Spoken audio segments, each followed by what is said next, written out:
Report شامل کرتے ہیں کند کوٹ سے سچائی نیوز کے نمائندے غلام محی الدین جکھرانی کی۔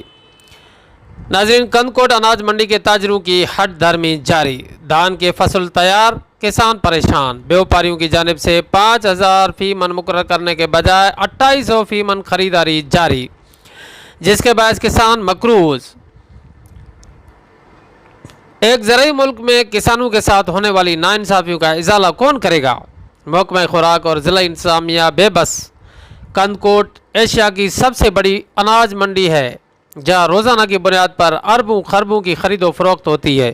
کسانوں کی chief justice supreme court of Pakistan, chief justice Sindh high court اور دیگر سے اپیل ہے کہ کسانوں کو معاشی نقصان سے بچایا جائے اور از خود نوٹس لے کر کسانوں کے حقوق کا تحفظ دیا جائے اور کسانوں کو حقوق دلوانے میں مدد کی جائے۔